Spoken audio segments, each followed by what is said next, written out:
Hi everybody and welcome to my kitchen. I hope you're all having a fantastic Easter. I personally don't know a lot of traditional Easter recipes, but I do have one that I want to share with all of you. This is a Polish recipe and it's for a delicious Easter treat. It is called an Easter Babka. This is a deliciously moist cake. It's got some vanilla and chocolate through it and it's topped with a delicious sugar icing. And it comes together in a matter of minutes. You're absolutely gonna love it. With that, let's look at the ingredients that we're going to need. We've got some flour, potato starch, cocoa powder, baking powder, vanilla bean paste, breadcrumbs, eggs, sugar, and butter. For this particular recipe, you're going to need a round fluted cake tin, kind of like this. When I'm making cakes, I like to always prep my pans in advance, so I'm gonna do that first. Just get some butter and rub it all over the inside of your tin. Make sure you get it well buttered. All the little crevices, we don't want our cake to stick, and the middle also. Now that my tin is buttered, I'm gonna throw in my breadcrumbs and just shake them about the tin until you end up with something like this. Don't forget about the part in the middle.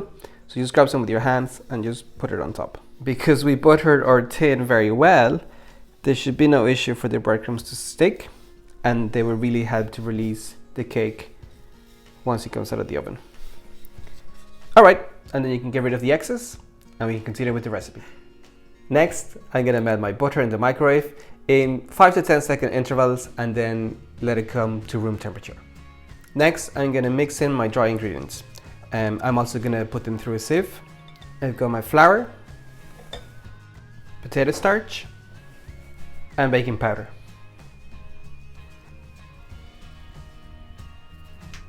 And put that aside while I get my wet ingredients ready. In a big bowl, I'm going to crack in my eggs.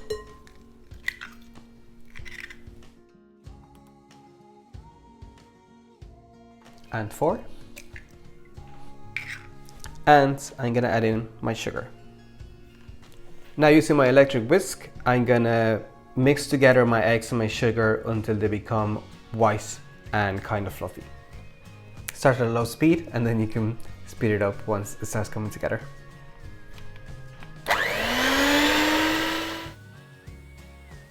After about 2 minutes, this is what my mixture is looking like. You can see the eggs have gone quite pale, but they were fairly yellow, so I didn't quite get them to be white. But that's right, this is what we want. Next, I'm gonna add in my vanilla paste. I love the smell of vanilla. And my melted butter. And whisk it up once more with your electric mixer.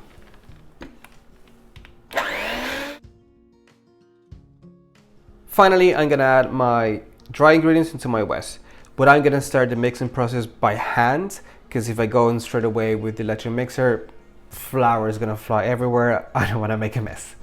I recommend you don't either.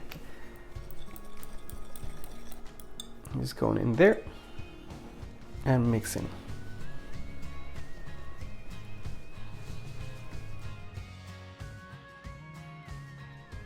Now just for a few seconds, I'm going to move on to my electric whisk. With the batter ready, I'm also preheating my oven to 150 degrees. Now I'm going to add in about 2/3 of my batter into my tin. This can go to the side for a second. Into my remaining batter, I'm going to add in my cocoa powder. And once again, I'm going to mix it into my batter. By hand first, and then I'm going to quickly move to my electric mixer. And finally, I can pour in my chocolate batter now on top of the vanilla one that's already in the tin. I'm going to scrape the sides just to make sure that this last bit of batter is also well mixed in. And because we've added extra dry ingredient to our batter, this chocolate one should be denser. So we should be seeing some of it trickle through the vanilla one and give us a nice kind of almost marble effect inside of our babka. Just get the last remaining bit with your spatula. My oven has just come to temperature, so I'm going to put the cake in and we're going to bake for around 50 minutes at 150 degrees. But I will keep an eye on it as well just to see how it's coming along. So I will see you in a while. There's about 5 minutes left on my cake, so I'm just going to quickly make up some icing to go on top. I have 2 tablespoons of icing sugar, and I'm just going to slowly add about a teaspoon at a time to the mixture and mix it and see until I get the right consistency. I'm going to start with a spoon and then move to a small whisk.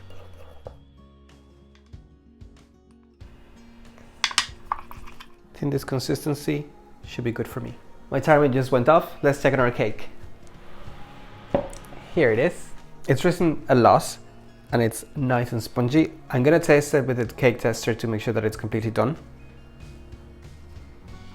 And it comes out totally clean, which means it's done. I'm going to let it cool in the tin for about 10 minutes before I try to turn it out. So I'll see you in 10 minutes. It's been about 10 minutes. You can see that the cake has come apart or come away from the edges of the tin. So I think we're not going to have any trouble turning it out. But also, if you give it a shake, you can feel how the cake is wobbling. So that's a good indication that it's not stuck. So I'm confident to go and turn this out now.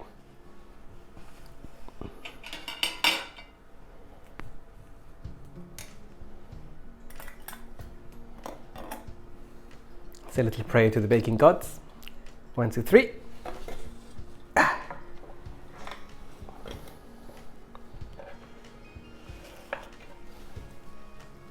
And hopefully you don't do it as awkwardly as me. And there's our babka. Next, I'm going to go in with my icing. Because it's been sitting, just give it a bit of a stir, make sure that it's all the right consistency. And with this, you can put in as much or as little as you want. I've put my cooling rack over a plate as well because I don't want the icing to drip everywhere. If I can avoid making a mess that I have to clean afterwards, you know I'm gonna do it.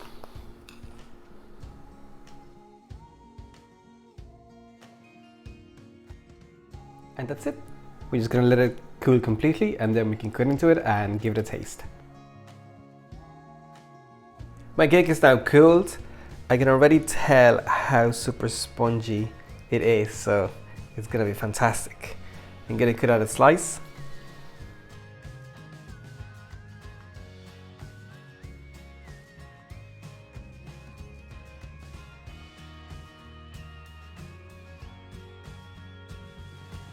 And this is what it looks like. You can see the nice little pattern that's formed of the chocolate and the vanilla batters. It's so soft and it smells delicious. I'm gonna give it a try. That is some good cake. Oh, it's so soft and pillowy, and I really like the contrast of the 2 different flavors, the vanilla and the chocolate, and that icing on the top just takes it to the next level. Oh, it's so tasty. That's it for this video. Thank you so much for joining me. As you can see, this cake is super simple, and it's very interesting how the pattern forms and the taste and texture are just fantastic. If you've never had it, absolutely make sure you try this. It is the perfect dessert for Easter. If you're from Polish descent and you've never had it, you absolutely must. And you'll be impressing your family if you turn up with this to Easter dinner. If you like this video, please make sure you subscribe to my channel and give it a thumbs up. Let me know in the comments below what you think and if there are any other recipes you'd like me to try. With that, I leave you and enjoy.